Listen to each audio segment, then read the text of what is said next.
વલસાડ જિલ્લામાં પ્રદૂષણ માફિયાઓ બેફામ બન્યા। કેમિકલ માફિયાઓએ ચણવઈ ગામના તળાવનો રંગ જ બદલી નાખ્યો। તળાવમાં હજારો માછલીઓના મોત નિપજતા ગ્રામજનો તાત્કાલિક સ્થળ પર દોડી આવ્યા। કુદરતી ઘટના નહીં પરંતુ અસામાજિક તત્વોનું આ પૂર્વ આયોજિત કાવતરું હોવાનો ગ્રામજનોએ આરોપ લગાવ્યો। તળાવના પાણીમાંથી દુર્ગંધ આવતી હોવાનો ગ્રામજનોનો આરોપ છે અને આ તળાવમાં ઝેરી કેમિકલ નાખવામાં આવ્યું હોવાની આશંકા વ્યક્ત કરી ગ્રામજનોએ સ્થાનિક વહીવટી પ્રશાસન અને સંબંધિત વિભાગને જાણ કરી। સ્થાનિક પ્રશાસનની ટીમે સ્થળ પર પહોંચી તળાવના પાણી અને મૃત માછલીઓના સેમ્પલ લઈ પરીક્ષણ માટે મોકલ્યા। આ સમગ્ર ઘટનાને લઈ સ્થાનિકોમાં રોષ ફાટી નીકળ્યો।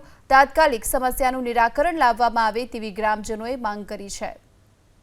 વલસાડ જિલ્લામાં પ્રદૂષણ માફિયાઓ બેફામ બન્યા। કેમિકલ માફિયાઓએ ચણવઈ ગામના તળાવનો રંગ જ બદલી નાખ્યો। તળાવમાં હજારો માછલીઓના મોત નિપજતા ગ્રામજનો તાત્કાલિક સ્થળ પર દોડી આવ્યા।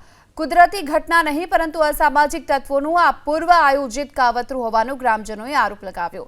તળાવના પાણીમાંથી દુર્ગંધ આવતી હોવાનો ગ્રામજનોનો આરોપ છે અને આ તળાવમાં ઝેરી કેમિકલ નાખવામાં આવ્યું હોવાની આશંકા વ્યક્ત કરી ગ્રામજનોએ સ્થાનિક વહીવટી પ્રશાસન અને સંબંધિત વિભાગને જાણ કરી। સ્થાનિક પ્રશાસનની ટીમે સ્થળ પર પહોંચી તળાવના પાણી અને મૃત માછલીઓના સેમ્પલ લઈ પરીક્ષણ માટે મોકલ્યા।